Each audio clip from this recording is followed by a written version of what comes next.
Bismillahirrahmanirrahim.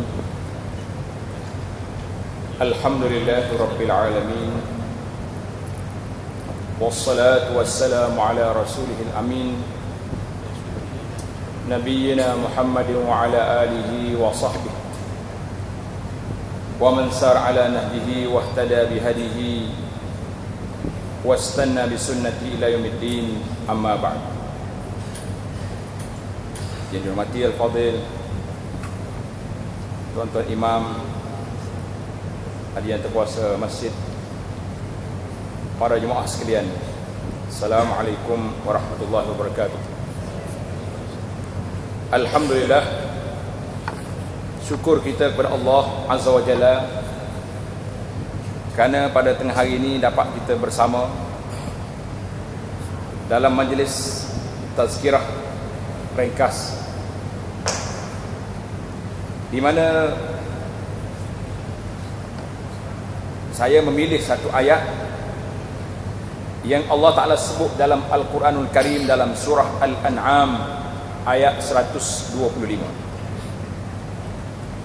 Di dalam surah ini kita sama-sama tadabbur melihat apakah yang disebut oleh Allah dalam kategori manusia yang Allah Ta'ala pilih untuk menjadi orang-orang yang beriman. Qala Allah Ta'ala, a'udzu billahi minasyaitonir rajim, faman yuridillahu an yahdiyahu yashrah sadrahu lil Islam wa man yurid an yudillahu yaj'al sadrahu dayyqan harajan ka'annama yas'adu fis sama'. كذلك يجعل الله الرجس على الذين لا يؤمنون.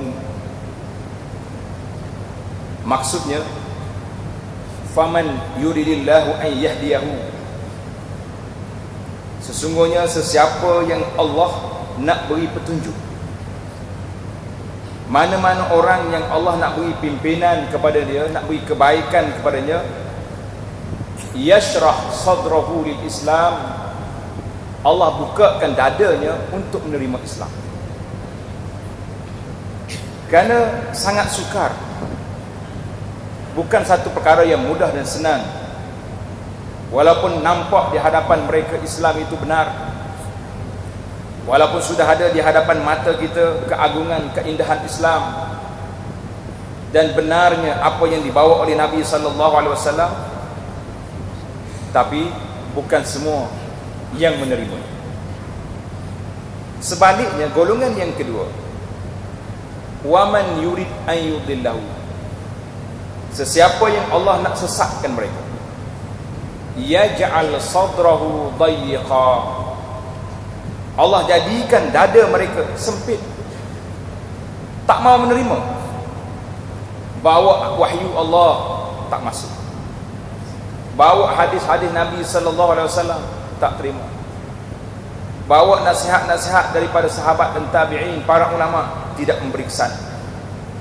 Allah gambarkan orang yang tidak menerima kebenaran ini, yaj'al sadrahu dayyqan harajan, jadi dada dia sempit dan tidak menerima kebaikan. Ka'annama yas'adu fis sama', seperti orang-orang yang naik ke langit. Mana kita bila naik ke atas, oksigen tak cukup, dia akan lemas. Itulah pandingan, gambaran yang Allah Subhanahu Wa Taala beri kepada kita, orang-orang yang tidak menerima Islam, bahkan sempit dada, susah hati, sesak nafas bila bincang tentang Islam. Kadzalika yaj'alullahu ar-rijsa 'alal ladzina la yu'minun, demikianlah Allah jadikan perkara yang tidak baik itu ke atas orang-orang yang tidak beriman. Di sini ahli tafsir yang sangat hebat dalam dunia Islam, iaitulah Al-Imam Habrul Ummah wa Turjumanul Quran, Abdullah bin Abbas radhiyallahu anhuma, ketika menafsirkan ayat ini, ayat surah Al-An'am 125 ini, mengatakan yashrah sadrahu lil Islam, Allah luaskan dada untuk menerima Islam, ayyusi'u qalbah, Allah perluaskan hatinya, litauhid wal iman bihi, untuk menerima tauhid dan beriman. Allahu akbar. Ini tafsiran Ibnu Abbas radhiyallahu anhuma.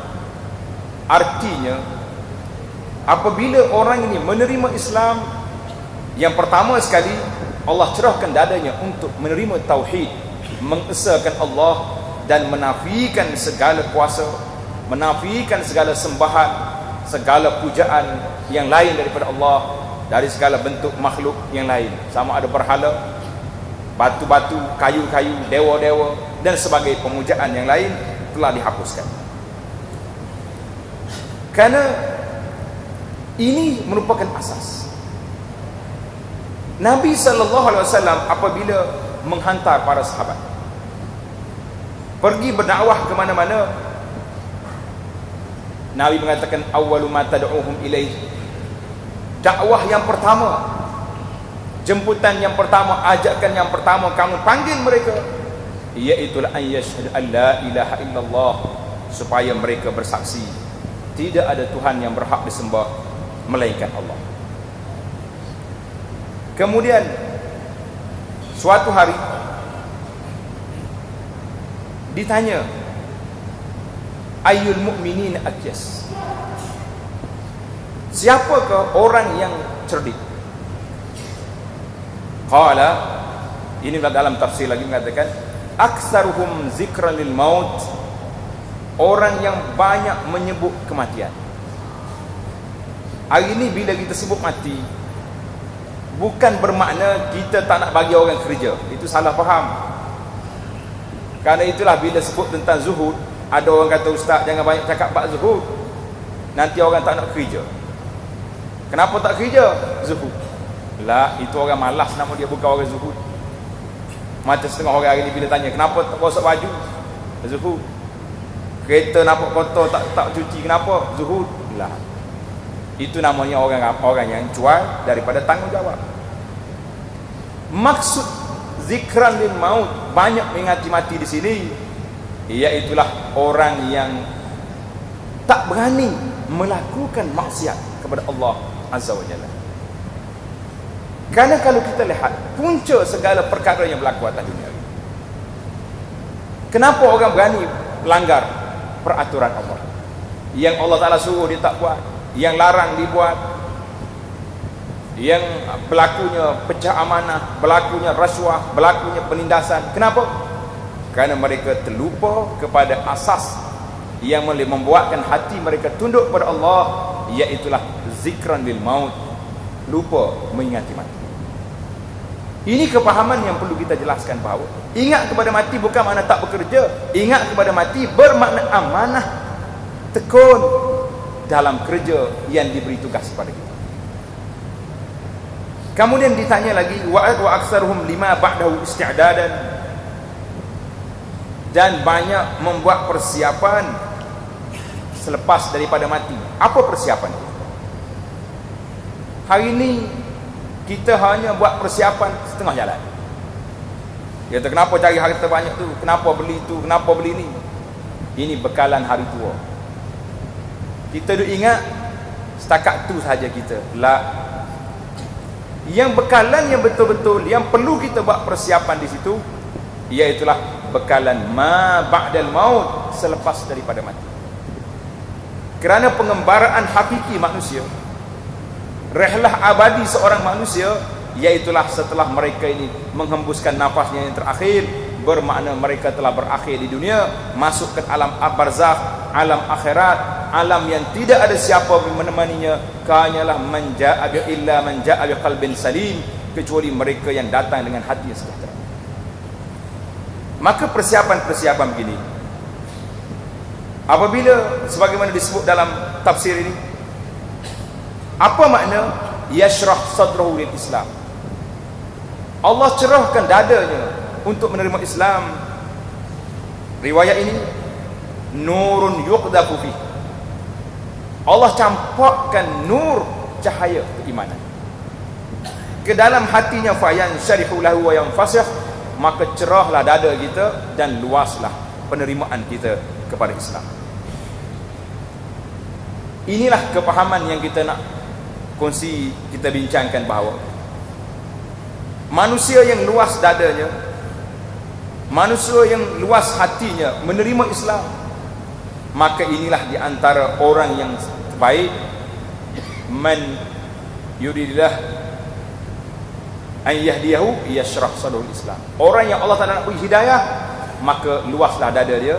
Dan sebaliknya, wal iyazu billah, kita bimbang jangan kita ni termasuk di galangan yang kedua. Apabila sebut tentang Islam, kita rasa dada kita sempit, sesak nafas, sakit jantung kita bincang tentang Islam. Ini satu perkara yang cukup bahaya. Tuan-tuan, para jemaah sekalian, biarlah kita ingat, bila sebut perbincangan tentang agama, adanya majlis-majlis ilmu, majlis kuliah, majalisus zikri yang disebut dalam asal, majlis zikir, iaitulah majlis yang menyebut tentang halal dan haram. Para ulama telah menyebut, iza marartum birriyadil jannati farta'u, apabila kamu masuk ke dalam kebun syurga, adalah kamu petik, ambil buah-buah yang ada. Orang tanya, apa dia riyadul jannah ya Rasulullah, apa dia taman syurga itu? Iaitulah halaquz zikri, majlis-majlis zikir. Di sini para ulama telah menyebut apa dia makna majlis zikir itu.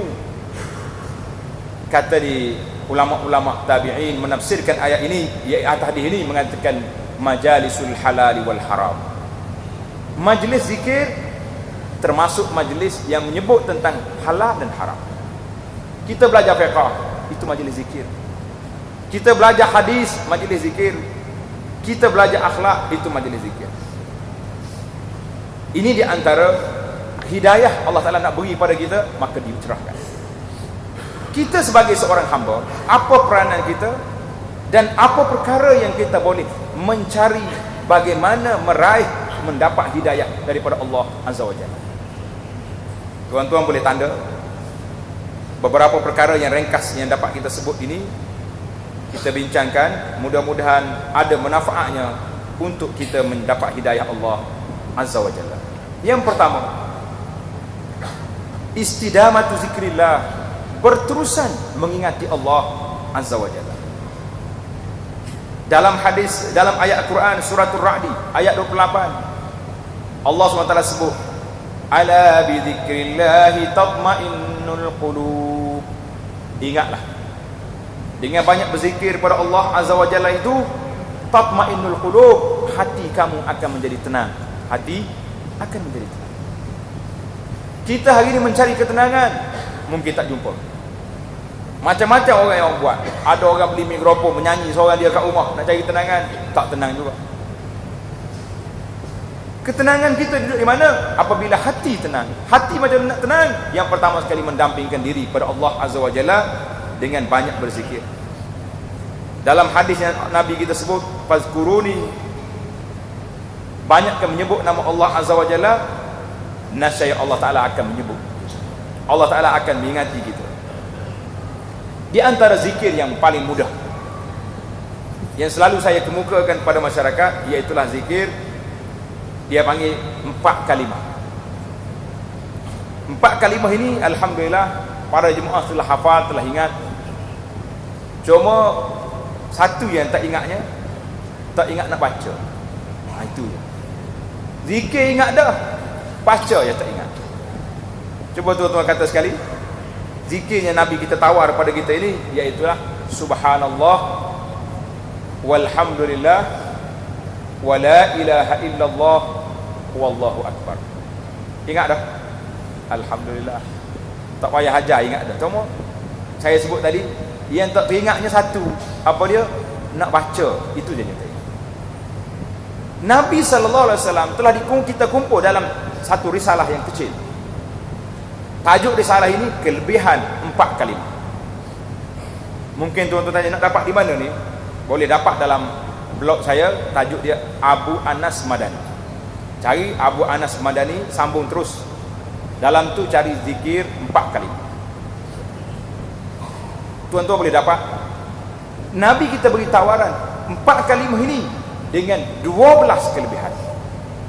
Kalau orang lain mari kempen 12, 7 dalam 1 je kita punya kempen, yang kita zikir, yang kita kempen ini 12 dalam 1. Zikir yang paling disayangi oleh Allah, zikir yang disayangi oleh Rasulullah sallallahu alaihi wasallam, yang sangat berat di atas neraca timbangan, ringan di atas lidah. Allahu akbar. Apa yang kita nak lagi lebih daripada ini? Allah beri gambaran kepada kita, iaitulah tatmainul qulub, hati akan tenang dengan kita berzikir. Sebab yang kedua untuk mendapat hidayah Allah Azza wa Jalla, iaitulah kita juga banyak berselawat ke atas Nabi sallallahu alaihi wasallam. Lebih-lebih lagi pada hari Jumaat, Nabi kata, fa'aksiru alayya minas salati bi, perbanyakkan selawat ke atasku pada hari Jumaat. Fa inna salatakum ma'rudatun alayya, selawat yang kamu kata di mana saja atas dunia ini, ma'rudatun, dibawa kepada Nabi sallallahu alaihi wasallam. Tak payah kita hantar, tak payah kita post. Malaikat telah ditugaskan oleh Allah, dia panggil malaikatan sayyahin, malaikat-malaikat peronda yang berjalan mencari orang yang berselawat kepada Nabi sallallahu alaihi wasallam dan dibawa kepada Rasul. Sampai terus pada Nabi sallallahu alaihi wasallam. Sahabat-sahabat tanya, ya Rasulullah, wa kaifa tu'radu alayka wa qad arimt. Ini bagus soalan sahabat. Dia kata, wahai Rasulullah, bagaimana selawat ini nak bawa kepada Tuhan? Tuhan telah wafat, wa qad arimta, telah hancur. Nabi kata, la, inna Allah harrama 'alal ardh an ta'kula ajsadal anbiya. Allah Subhanahu wa taala mengharamkan, melarang bumi daripada makan jasad para nabi alaihi wassalatu wassalam. Dalam riwayat lain, dalam hadis Isra, Nabi jumpa dengan para anbiya dalam kubur mereka sedang salat. Cuma kita jangan duk fikir dalam kepala kita bahawa apa yang Nabi kita ada ini seperti hidup di alam dunia. La. Para anbiya hidup tapi di alam barzakh yang sangat berbeza dengan kita. Jadi tak payahlah kita kata, kalau tuan-tuan pergi Madinah, tak perlu lagi pergi duduk beri salam pada Nabi tengah malam. Ni ada penceramah ni, orang tanya, dia larang jemaah kita ni pergi ziarah Nabi sallallahu alaihi wasallam waktu malam. Jemaah tanya, kenapa bapak tak boleh pergi malam? Dia kata, Nabi mau istirahat, jangan ganggu dia. La ilaha illallah. Ada juga orang fikir Nabi ni macam ayah dia, nak tidur tengah malam. Ini semua ni cerita-cerita yang tak perlu kita dengar. Yang kita nak katanya, banyak selawat. Kata Nabi sallallahu alaihi wasallam, man zukirtu indahu, siapa disebut nama aku di sini, fa khati'as salah, mereka tak selawat pada aku, khati'a tariqal jannah, orang ini tersalah jalan nak pergi ke syurga, wal iyaz billah. Orang yang tak mau selawat pada Nabi sallallahu alaihi wasallam ini orang yang tersalah nak pergi syurga. Maka perbanyakkan selawat. Selawat yang paling baik, yang paling afdal, sebagaimana kata Imam Al-Hafidh Ibnu Hajar rahimahullah, seorang tokoh ulama hadis yang hebat, mengatakan selawat yang kita baca dalam salat kita, yang akhir salat lepas tasyahud, Allahumma salli ala Muhammad wa ala ali Muhammad kama sallaita ala Ibrahim wa ala ali Ibrahim sampai ke innaka Hamidum Majid. Inilah selawat yang paling afdal yang patut kita baca dan kita amalkan. Sebab yang seterusnya, iaitu al-sababus salis, sebab yang ketiga, tilawatu kitabillah, perbanyakkan baca Al-Quranul Karim. Al-Quranul Karim baca bitadabburin wa tama'unin wa khusyuk. Ini syarat. Baca Al-Quran dengan tadabbur dan perhatikan isi kandungan. Kalau kita baca tak perhati, tidak dinafikan pahala kita dapat. Nabi kata alif lam mim harfun, itu tak nafi. Karena itulah dalam satu perbincangan matematik ibadah, satu buku tentang matematik ibadah, dia kata, tuan-tuan cuba buat hitungan, buat kira-kira. Dalam seminit kita baca Al-Fatihah saja, dalam seminit kita boleh pahala 7,200 pahala. 7,200. Cuba kira berapa huruf dia. Sebab Nabi kata satu huruf 10 ganda. Dalam seminit tuan-tuan boleh baca Qul huwallahu ahad berapa kali? 12 kali boleh buat. Cuba baca. Sampai-sampai dengan ceramah kita baca perlahan. 1 minit boleh 12 kali baca qul huwallahu ahad. Nabi SAW bagi tawaran istimewa kepada kita, qul huwallahu ahad, siapa dia baca qul huwallahu ahad 3 kali sama dengan pahala baca Quran sekali, pahala dia. Bermakna dalam seminit kita boleh dapat 4 kali khatam Quran. Itu bacaan mujarrad, bacaan saja, bacaan dengan lidah saja. Tetapi dalam untuk menaikkan, menguatkan keimanan kita, kita perlu tambah satu lagi, iaitu al-qiraatul qalbiyah, bacaan dengan hati. Macam mana baca dengan hati? Kita perhatikan isi kandungan, baca terjemahan, baca tafsir, perhati kepada ayat Al-Quran. Para jemaah yakin dan percaya, setiap kali kita mengkaji Al-Quran, kita akan jumpa benda-benda yang baru, kita akan jumpa satu sentuhan perasaan dalam jiwa kita yang tidak dapat sebelumnya. Lebih-lebih lagi kita baca pada waktu-waktu tertentu. Di antaranya Nabi kita ajar baca ayat tadabbur ini pada waktu sahur. Kita bangun daripada tidur, Nabi kita suruh baca ayat 10 yang terakhir daripada surah Ali Imran. Inna fi khalqis samawati wal ardh wa ikhtilafil laili wan nahar la ayatin ulil albab. Ini bacaan kita yang kita nak baca secara tadabbur. Cuba tuan-tuan, tadabbur ni tak perlu banyak. Ambil 1 ayat, 2 ayat, 1 hari memadai. Tapi kita lihat daripada awal ayat sampai ke akhir ayat. Bila ayat yang menyebut tentang dosa, menyebut tentang perkara-perkara hukuman Allah Ta'ala, dia akan akhiri dengan menunjukkan innallaha azizun hakim. Bila ayat Allah Ta'ala nak suruh ya ayyuhallazina amanu, Allah Ta'ala nak suruh kita beriman, nak suruh kita buat benda baik, maka diakhiri dengan ayat Ghafur Rahim. Allah Ta'ala Maha Pengampun, Maha Kesian Belas. Para jemaah cuba ambil ayat-ayat yang tertentu. Di antara yang kita naknya ayat-ayat yang pendek, tengok tadabbur surah Al-Fatihah peringkat awal pun sudah menarik. Kerana apa? Al-Quran, inna hadzal Quran yahdi lillati hiya aqwam. Quran ini membawa manusia ke jalan yang petunjuk. Itu yang ketiga. Yang keempat, asbabul hidayah at-tafakkur fi makhluqatillah. Kita berfikir bila tengok makhluk, tengok bangunan yang besar, tengok langit yang tinggi, tengok bumi yang luas, tengok apa saja yang kita tengok. Hari ini tuan-tuan, saya yakin dan percaya suka tengok berita.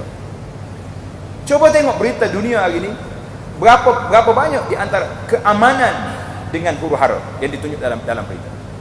Biasanya pembunuhan di sana, runtuhan di sini, yang amannya sedikit. Jadi kita boleh lihat, kita boleh tadabbur, kenapa terjadinya sedemikian? Apa sebab berlakunya huru-hara? Maka di sini kita akan lihat bahawa apabila manusia itu jauh daripada Allah Azza wa Jalla, apabila manusia tidak mengikut petunjuk Allah Azza wa Jalla, pada ketika itu kita akan takut, kita akan bimbang, gerun dengan amaran yang Allah Ta'ala beri kepada kita. Yang kelima, sebab yang kelima, rufqatus salihin al-akhyar. Carilah sahabat-sahabat orang-orang yang baik-baik, orang-orang yang terpilih, orang yang suka ke masjid, orang yang jauh daripada maksiat. Walaupun kita tidak sahabat mereka dari sudut amalan, tapi bersahabat dengan orang baik-baik, insya-Allah menaikkan semangat kita, menguatkan iman kita. Kerana itulah sahabat ini main peranan yang besar. Dalam hadis yang ditanya oleh seorang sahabat tentang bagaimana keadaan dia apabila bangkit pada hari kiamat nanti, dia kata dia ni sayang kepada Allah dan Rasul sallallahu alaihi wasallam. Nabi mengatakan al-mar'u aman ahabba, seorang itu akan dibangkit bersama dengan orang-orang yang dia sayang. Siapa kita sayang? Siapa sahabat kita? Siapa teman kita? Maka inilah orang yang akan bersama dengan kita, insya-Allah. Di antara sebab untuk kita mendapat hidayah lagi, iaitulah berdoa kepada Allah Azza wa Jalla. Doa ini Allah SWT ajar pada kita. Wa qala rabbukumuni astajib lakum, ud'uni astajib lakum. Allah Ta'ala sebut qala rabbuk, Allah Ta'ala arah pada kita, ud'uni astajib lakum. Kamu berdoa kepada aku, nescaya aku perkenankan. Kerana itulah Sayyidina Umar ibn al-Khattab radhiyallahu anhu wa arda, dia kata, hammi yang menyedihkan saya Aku tak tahulah, bukan masalah doa terima tak terima. Yang saya sedih hari ni, kadang-kadang nak berdoa pun tak dapat. Cuba tuan-tuan tengok hari ni, kita nak berdoa, kadang-kadang terpaksa kena suruh orang, upah orang berdoa. Dalam keadaan kita terdesak, kita tak angkat tangan sendiri, suruh pak imam, suruh ustaz, minta orang tua ni tolong doakan saya, dia sendiri tak berdoa. Bahkan kadang-kadang pak imam pun kecil hati, panggil orang pergi masuk rumah dia, nak suruh sembahyang hajat, minta tolak bala apa-apa, sila pak imam, tuan rumah sendiri tak salat. La ilaha illallah. Kata dia orang masjid, seolah-olah kami yang kena bala, dia tak kena. Kerana itulah para jemaah, bila kita perhati, tengok kepada doa Nabi SAW di tempat-tempat yang mustajab doa, Nabi kita akan berdoa dengan doa yang ringkas, kemudian tak dengar apa dia kata. Di antara doa yang saya perhatikan ketika di hari Arafah, Nabi SAW mengatakan hari Arafah ini hari yang mustajab doa. Sebaik-baik khairul doa, doa yaumi Arafah. Sebaik-baik doa-doa pada hari Arafah, sebaik-baik ucapan aku dan nabi-nabi sebelum daripadaku, la ilaha illallah wahdahu la syarikalah, sampai ke akhir doa. Kemudian orang tengok Nabi kita angkat tangan berdoa, tapi doa tidak didengari apa yang diminta. Maka ulama-ulama hadis ketika meneliti hadis-hadis seperti ini, sama juga waktu Nabi kita tawaf, tak dengar kecuali Rabbana atina fid dunya hasanah.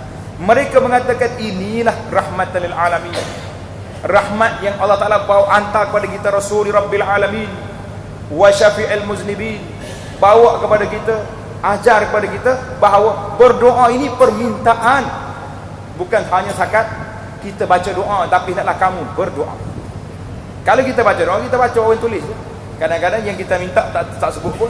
Tapi berdoa bermakna Tuhan berdoa daripada hati kita, apa yang kita nak, apa yang kita mahu, dengan perasaan kita, dengan kecintaan kita kepada Allah Azza wa Jalla. Di antara doa yang selalu Nabi kita baca di dalam salat dia, salat malam, ini doa yang cantik tuan-tuan, iaitulah khasnya di zaman kita ini.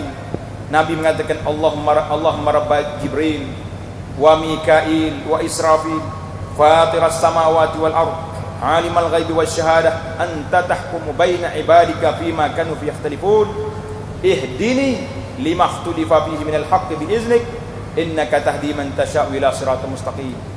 Doa-doa ini tuan-tuan boleh tengok dalam buku yang saya terjemahkan, tajuk dia Perisai Muslim.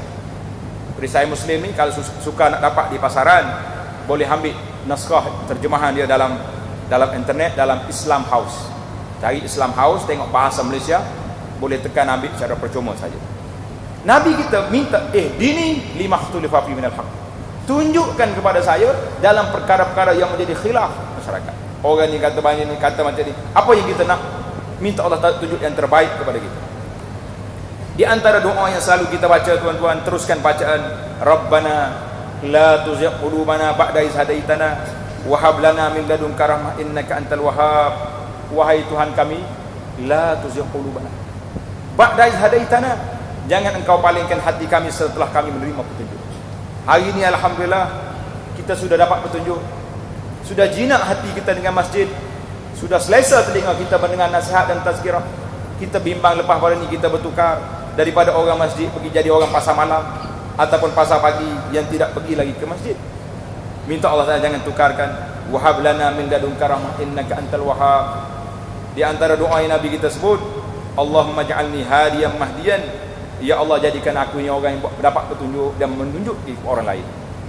Para jemaah sekalian, inilah di antara sebab-sebab yang dapat kita menaikkan darjat keimanan kita kepada Allah Azza wa Jalla. Mudah-mudahan tazkirah yang ringkas ini dapat kita jadikan panduan.